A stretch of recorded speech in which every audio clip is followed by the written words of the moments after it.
Well, the date of the overthrow, or rather the end of the regime in Cuba, has basically been determined. Any country that supplies energy resources to Cuba today automatically becomes an enemy of the United States of America. Do you want to be our enemy? Go ahead, please.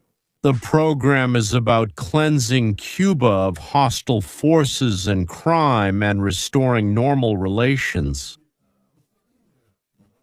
In fact, the discussion is about the entire zone, all of this area. All those who treat us badly, Russia, China, Iran, North Korea, and the like, get out. We don't want you here, and we'll do everything we can to make sure you leave. The second thing is turning those who fall into our sphere of influence into our protégés. A protectorate, as we will obviously call it. These are countries like Canada, Greenland, Mexico, Panama, Venezuela, Nicaragua, and of course the island of freedom, Cuba, the islands of freedom from property and common sense. Second, we are going to clear them of enemies, drug dealers. And the nearest target, as I already said, is Cuba, Cuba C. They thought it would be Yanquino, but it turned out to be the opposite. Cuba is target number 3, and the first target, as you know, was Venezuela, then Iran, which is still in progress, and Venezuela is also still in progress. Naturally, because these are all ongoing processes. They didn't just take over all at once, waving their swords around and putting their own men in charge, so to speak. Ivan Ivanovich Petrov or Jose Maria. There. Sternandes, and then they moved on. It's a process. We don't want to just move on. We don't really care who's in charge there, but actually we do care who's there. Who among those who treat us well, or at least not badly. And we don't like having such a hotbed right under our noses. A hotbed of crime, drug money, and everything else. Today, 4 countries supply fuel to Cuba.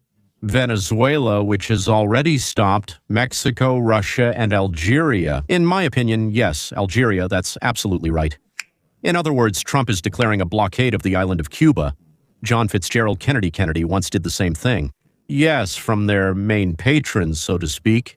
Yes, Algeria, of course, is not a patron, but let's say there's China, Russia, Iran, and so on. Well, as I already said, they've already cut Cuba off from Venezuela. Basically, there are 2 options, 2 paths, so to speak. Yes, to stop cooperating with the enemies of the United States, to kick the drug business off the island, to stop laundering money, again, from that same drug business, to stop interacting with terrorists. There's Iran and so on and so forth. They have representatives of Hezbollah there, representatives of Hamas, or yes, let's put it this way, or confrontation. Lack of fuel, lack of food, lack of spare parts, and really lack of anything you can think of. They don't produce anything themselves, except maybe sugarcane. I think there was a casino. Life was normal during the construction period. That area was for recreation, there were resorts, beautiful yachts, and so on.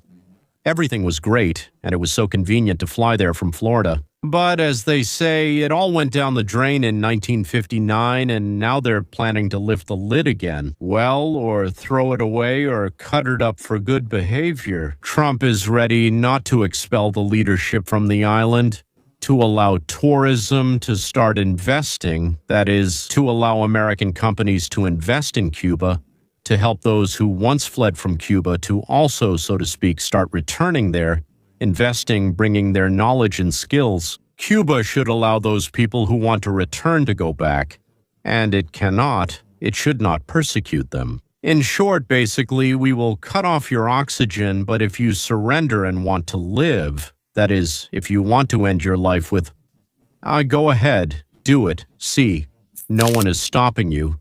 Yes, we will only help you. But if you want to live, then to give you the opportunity to become normal, free, and capitalist, not soon, not quickly, yes, but to set you on the right track. Let's say, for example, yes, Cuba is already shutting down its power system. How much do they have? 20 hours a day out of 24. For those who didn't know, a day has 24 hours. So for 20 hours, they turn off the power system. In some regions, there are heaters, refrigerators that haven't worked for a long time and are already without food because there's neither electricity nor food. That's a good combination, right? You cool your food. Wait, why is neither my refrigerator working nor do I have any food?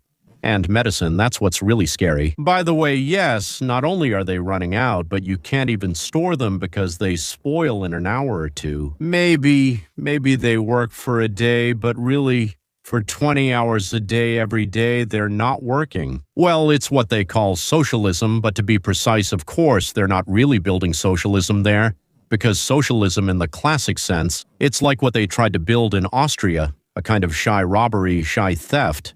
But what they're building there is, of course, some kind of communo-fascism, fascist communism. I don't even know what to call it. Cuba has existed since January 1, 1959, 67 years. 67 years in a row. The people are kept, I don't know, in hard labor there. Yes, in absolutely nightmarish slavery. Moreover, the slaves also have to declare their love daily for the prophet Fidel and his representative in Cuba. Who is their current representative in Cuba now? And they also have to shout in unison how much they hate the United States of America and adore, Karl Marx and others. Che Guevara, Cuba. It's amazingly similar to how Danny's mom imagines paradise in New York. So if you translate all his words into normal human language, you get 100% Cuba. So almost everyone is equal. Almost everyone is equal, but some have to be more equal because they need to make sure everyone else stays equal. Everything is very cheap, insanely cheap. Healthcare is absolutely free. But excuse me, of course, who would pay for such healthcare? Education is absolutely free. Complete freedom of thought. You just can't express it, but you can think whatever you want. If, God forbid, you express it or even just say that you have thoughts different from the rest, most likely you'll be put in jail or beaten with bamboo sticks with a stick on your heels. They say it hurts terribly, complete freedom of thought, but you can't express it. You can go to jail for that. But you can think absolutely anything you want as long as you haven't told anyone anything. Now, that means there's no payment for kindergartens. They're free. Healthcare, as long as you have it, is free. The upbringing is strict but fair and free. And school breakfasts are also free. Though, honestly, they're absolutely disgusting. They say about Cuba that you can go into any store and ask the clerk, "Please weigh and bring me 200 grams of food." To which the clerks, also without any offense and very politely, reply, "Bring it, we'll weigh it." But no one actually brings anything. There are a few reasons. First, there isn't any. And second, if you bring something, it could be taken away. In the morning, Cubans bury sweet potatoes in the ground, and in the evening they dig them up and eat them. And when they're asked why, they say they were just really hungry. I apologize for the old corny jokes, but it just came to mind and I had to share it. Many Cubans adore their leaders before they die. Many New Yorkers adore their leftist leader and all the other thieves and scoundrels he put on the people's backs. For the best fulfillment of the promises he made there, the Cubans are not going to fulfill them. We decided to destroy the existence of Cuba by 1968 to destroy that regime, but so that those who want to live like that could move somewhere, we organized for them an absolutely similar place with the same goals, a place right in the United States, in New York City. And in New York, they already said, Yankees, no, no, no, Yankees, no, yes, white Americans, no. Well, mostly men, they said no. As I understand it, men, if they want to become women, then maybe yes, but if they haven't changed yet, no. And if they don't want to, then they're rude, lazy, and dishonest. Also, they are like colonizers. That's it, I remembered. They're colonizers too. And the fact that they or their grandfathers wrote symphonies, built cathedrals, invented cures for many diseases, learned how to move our bodies from point A to point B at incredible speed. Well, Afro-Asians also have culture, like cave paintings, for example, and dances around the fire. And also, to make it rain, they know how to paint the bodies of those praying and who to ritually kill by cutting out their heart. It's either the liver or the kidneys, depending on how strong they want the rain to be. They have all of that. They have their own culture, and their culture is in no way inferior to the Italian-Greek one. Yes, long live the great barbarian revolutions. Yes, let the light be hidden.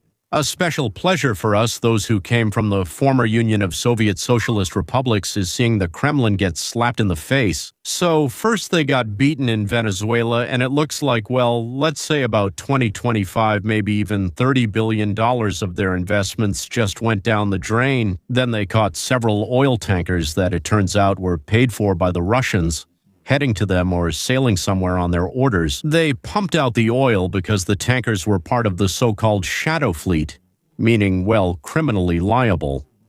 They pumped out the oil and put the tankers up for auction. I know they've already sold or are selling them. Not right now, of course. They didn't sell them that quickly.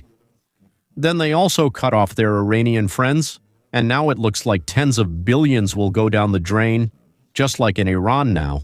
Russian tens of billions, I mean, and with them, their influence in the Middle East. Now, to their favorite island of free intolerance, which means the very necessary island for Putin's people, called Cuba as well. Unpleasant things are happening with it. First, there's feijoa, and second, there are festivals. Then there are tanned girls and coconut leaves on the planet, and the girls there have a special kind of sweat. And it's very important, because that's why Cuban cigars are so remarkable. I've never smoked cigars myself, so I don't know personally, but they're rolled on the thighs of tanned, sweaty Cuban girls. I'm absolutely not joking right now, but what will happen? What does it mean? Let's think about it. The Trump administration stated that Cuba must become free by the end of 2026.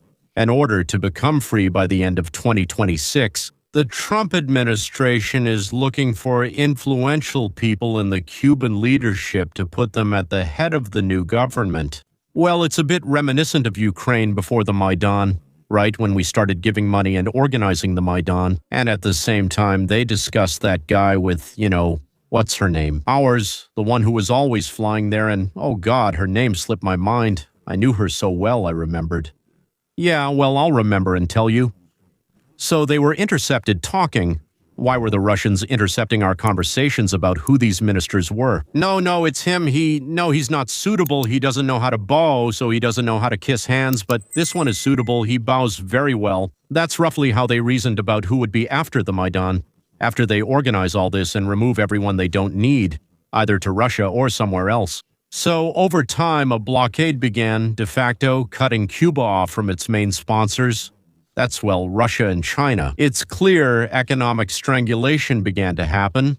The focus was on splitting the elites, separating the loyal from the disloyal, but not in the sense like in Iran, nervous and unfaithful, but let's say unfaithful and nervous, or rather from those who see an advantage.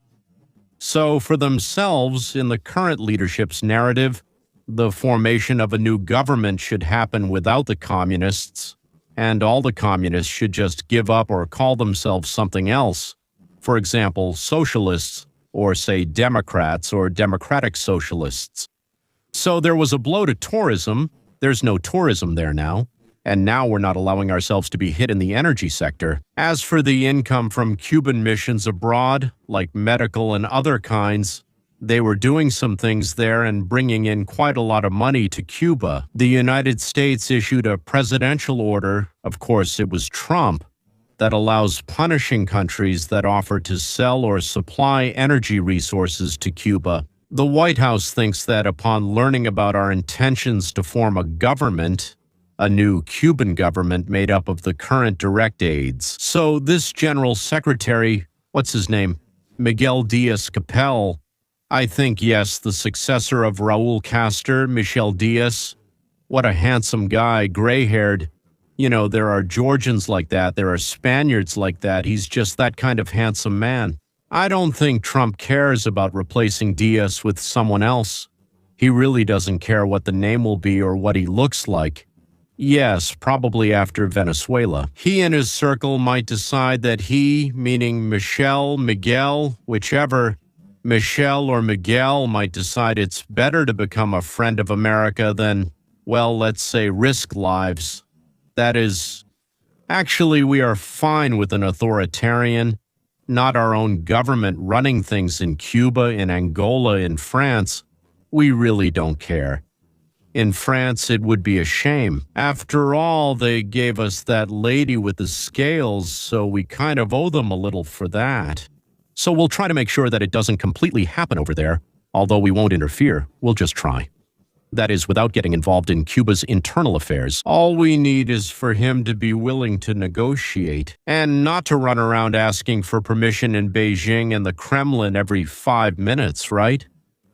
If you really want to run to someone, Trump thinks, it's much closer and more convenient. And then Cuba follows the Russian scenario, meaning the strong in Cuba sees everything they can get their hands on, and a long and difficult road to freedom begins. By the way, I'm not at all sure that this road will lead anywhere in Russia or in Cuba, because Cuba is small, because it's close to us, and because as soon as capitalism starts to develop there, and as soon as, the military factions stop having influence, people will rush there. Those who settled in America, most of them are in Florida, and I think they are the ones who will create a truly real, competitive, wonderful, and interesting life there. They will use the beaches, they will use the warmth, they will use the proximity to America, they will use everything they need. Naturally, there will be brothels and dens appearing there. They'll have their own Las Vegas there because one Las Vegas isn't really enough. There should be something on that side too. Atlanta isn't really, it's good, but not really. So Cuba will be an amazing place, like a Las Vegas on that side. In any case, just as Russia wants to dominate Georgia, Moldova, Ukraine, and Belarus, and just as China wants to call the shots in Hong Kong, Taiwan, North Korea, and Tibet, so do the United States of America. They want to know that the country is surrounded on all sides by a zone, a neutral zone is probably the right word, and that this serves as protection for us, meaning it protects the leading state if we draw an analogy with all the others. The United States, in turn, will provide protection to this layer. In English, you could say protection. In this way, like gangsters offer, well, as they call it, protection, they offer, yes, let's provide protection. Protection is protection from other gangsters and from themselves. So we won't attack you either if you pay us, and at the same time, we'll protect you from others. The state works the same way. They offer to protect their neighbors in exactly the same way, but for that, the neighbors have to kiss the leader's ring. As soon as the leader changes, they rush to kiss the new leader's ring again and give up their independence. Well, so to speak, on the world stage, let's say, yes, from independent actions and relationships with our competitors. So when you have the metropolis nearby, you have to bow, come here, walk over. And if you want to deal with someone else, you have to ask the metropolis first if you can or not. The metropolis nods if it's allowed and says no if it's not. The main difference between the mafia and the state is actually that the mafia takes less money from businesses than the state takes from its dependents. I don't know about subjects or anything like that, but it's rare for a mafia to take more than 5, 10, maybe 20%. I've never even heard of that. Well, 20% they take 10% from, not from turnover, God forbid, not from profit. Well, they calculate profit very quickly. They say, well, you owe me about this amount, and the government, well, you all know, right, easily takes 60, 70%. So, who's the bigger bandit, right, the government or the bandit? By the way, why do we call bandits bandits? But we don't call the government bandits. It's not clear, but that's how it is. Bandits. So, a country, a republic, a caliphate. Not there, like a khanate, they take much, much more. And on top of that, they demand that the population strain themselves and shout. So they are satisfied and happy that it's exactly this system, exactly this government, exactly this leader, and so on. Yes, the difference between authoritarian leaders. He wants people to shout that he or she is the one, and ours, they want people to shout either they're or that they're Democrats. And here they want people to shout. So, long live socialism and equality, and those who are on the right, they shout for us to say, long live the United States of America. I'm not against that. By the way, I always shout myself without them, but my point is, what do they want from us? I mean, to kiss the ring, to shout yes, long live something they like, and to give it to them there. Usually it's from 50 to 70% of what we've earned. Well, it's a nightmare, an absolute nightmare. I think the population of Cuba would be absolutely ecstatic if they threw their rusty lips at their Cuban-style leadership. Bandits, those who are now 30, 40 years old, are unlikely to see an honest life. Yes, 30, 40 maybe.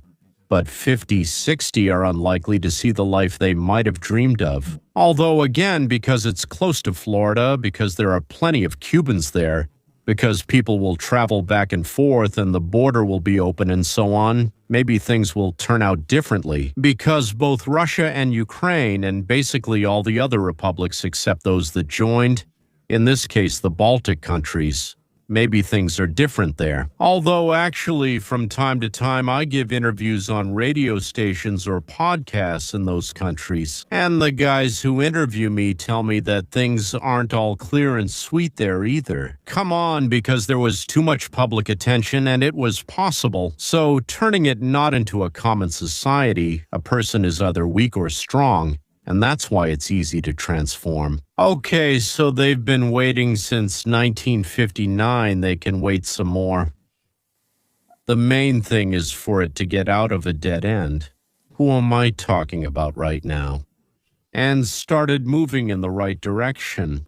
Even if it's zigzagging, even if at first it's not quite in the right direction, even if it's hard, the main thing is to break free from this nightmare and for this movement to begin. I think that for Cuba, relatively soon, one generation, just one generation, it won't even take 40 years of going in circles, because 40 years is a lot. Only the Jews could be led through the desert for 40 years fed with promises. All right, ladies and gentlemen, until next time, and everything will be fine with Cuba. Subtitles.